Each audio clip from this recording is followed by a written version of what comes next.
Аутизмтай хүүхдүүд гэхээр танд ямар ойлголт төрдөг вэ? Аутизм бол өвчин биш. Энэ бол дэлхийг өөрөөр мэдэрч, өөрөөр ойлгодог онцгой мэдрэмж. Жил бүрийн 4-р сарын 2-ны өдөр дэлхийн аутизмыг таниулах өдөр тохиодог. Өнөөдөр бидний оролцогч Цэцэн тэр өглөө бүр ээжийнхээ гараас хөдлөөд инэрл төвд ирдэг. Өглөөний мэнд сайхан амарсан уу гэнэ.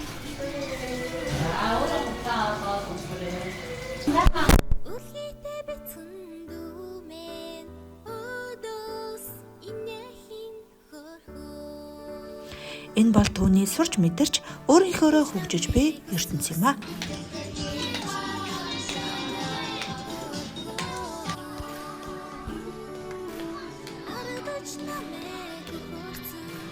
Анх хүүхдээ аутизмтай гэдгийг яаж мэдсэн бэ? Сайн байна уу? Намайг Батэрдэн хүүхдээ Иниш гэдэг. Аутизмтай хүү Цэцэнгийн ээж байна. Нөө манай төрсөн дүү гэрт ирээд юу яасаа нэрээр нь дооцсон чи харахгүй байсан байхгүй. Тэгээд ерөөхдөө танаа хүү нэг л биш байна. Хүүхдээ чи нэг үзүүлээд гэх гээд биш хүүхдээ ажилдаа явдаг байсан байхгүй. Тэгээд хотод ирчээ цаг аваад сэмүүтэд үзүүлсэн. Тэгээд тэгсэн чинь яалтчгүй аутизм юм байна гэдэг. Тэгээд тухайд чи би анх нэг аутизм гэж юу нэг бараг сайн мэдэхгүй. Одоо 2022 оны 1 сарын 5-нд оншоо авчихсан. Ер нь бол маш хүндээсэн. Энэ хүүхдийн хөгжлийн бэрхшээлтэйгээ гараад ирэх чинь өөрөө ч бас нэг хөгжлийн бэрхшээл ерөөхдөө мэддэг. Аягуулсаа ойлгодог хэрнээ яг өөр дээр нэг учрахаар хүндээд юм блэ.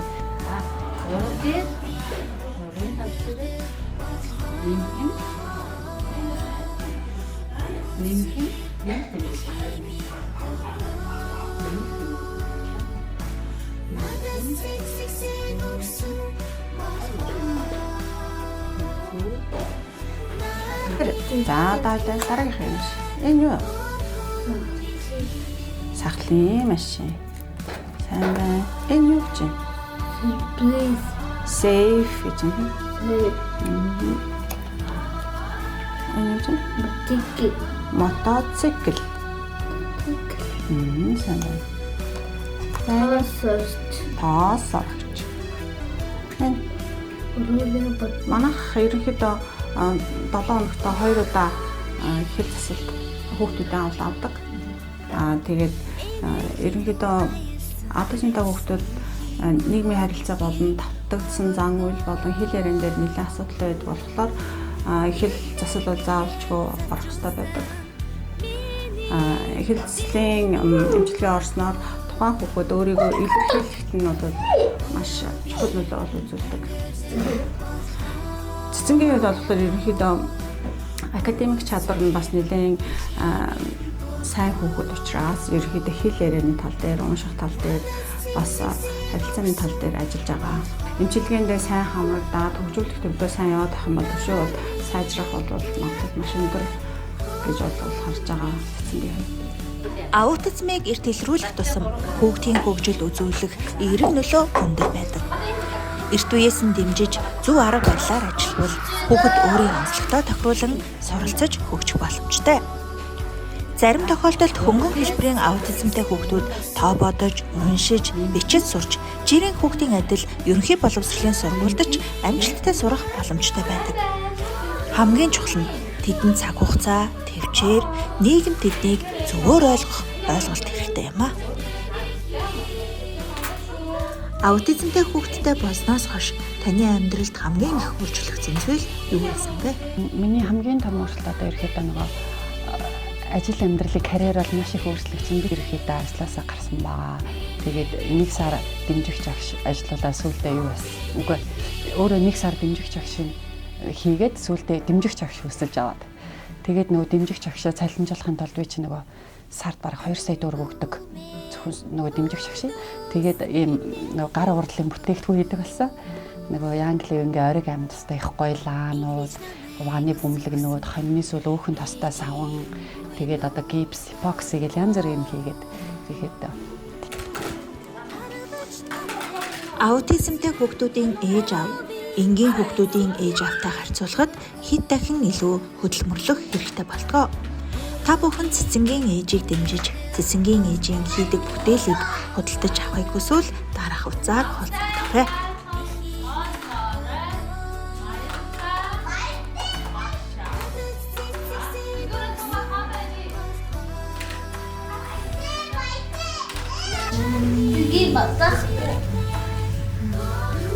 Ер нь зангуу команд илүү сайн. Зөвхөн харилцахтаа илүү нэг өгөн байхгүй ашигладаг.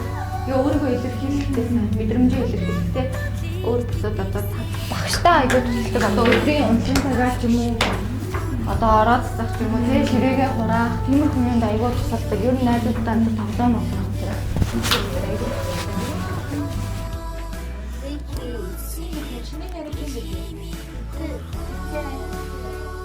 намайг сарна гэж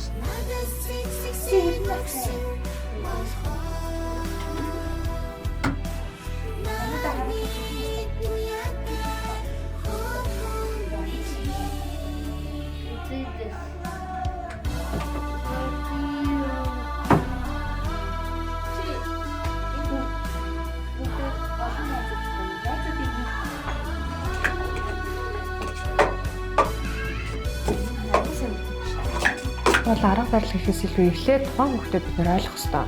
Тэр хүүхд маань болохоор яг ямар онцлогтой хүүхд байна те гэдгээс нь хараад онцлогийг мэдчихэж тухайн хүүхдтэйгээ ажилдаг. Жишээлбэл аутизм дотор болохоор хүүхдүүд маань болохоор хайгч уу, зүгтаагч уу, үзэгч үү гэдэг ийм олон төрлийн юудаг онцлогтой хүүхдүүд байдаг байхгүй юу? Тэгэхээр бид тэр хүүхдийнхээ онцлогийг олж иж тэр онцлог дээр нь толгоорлож ажиллана гэсэн. Тохиромжтой оршин гэх юм бол эмэг цэгцтэй, дуу чимээ багтаа, гэрэл бас хэд тод гэрэлгүй тийм орчин байхад айгүй тухтай байдаг тухайн хүүхдэд маань. Эцэгчдүүд зөвлөгөө ямар зөвлөгөө өгөх вэ гэхээр тухайн хүүхдээ эхлээд ойлгох хэрэгтэй, хүлээх хэрэгтэй, яг юу илэрхийлээд байна, юу хүсэж байна гэдгийг хүүхд рүүгээ харж ажиглах хэрэгтэй. Дараагаар нь болохоор тодорхой хэмжээний эмх цэцтэй байдал хэрэгтэй. Хуваартай байх хэрэгтэй. Одоо төдөн цагт унтаад, төдөн цагт босох ёстой, хоолой төдөн цагт итгэх ёстой тий гэдэг яг юм бүх зүйлүүд нь тодорхой байх юм бол тухайн хүүхд стресстэж бүхнийх нь аюул бага байдаг. Тэгээд дээрээс нь аюулсаа амрааж өгөх хэрэгтэй.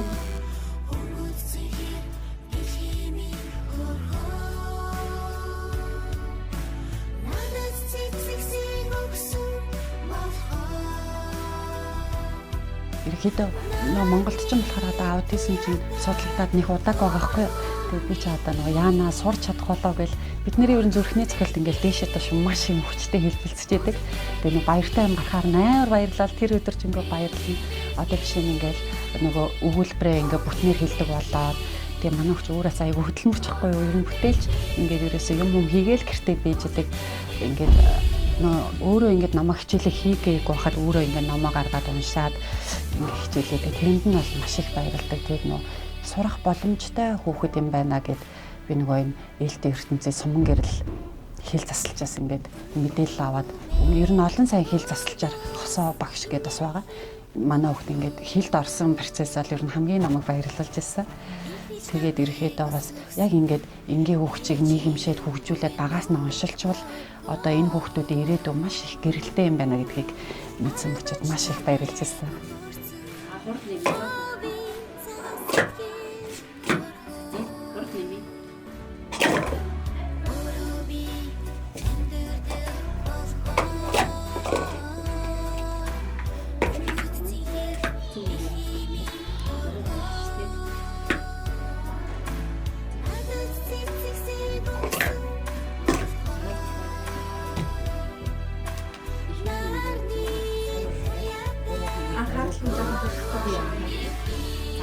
Маш хурдан цэгцтэй гоё. Цэцэн шиг олон хүүхэд бидний дунд чимээгүйхэн өсөж байна. Тэдэнд хэрэгтэй зүйл бол эмчилгээ биш. Тэд бусдаас өөрөөр харж, өөрөөр мэдэрдэг. Гэхдээ яг л бидэнтэй адил хайр, ойлголт дунд бүсхийг хүсдэг.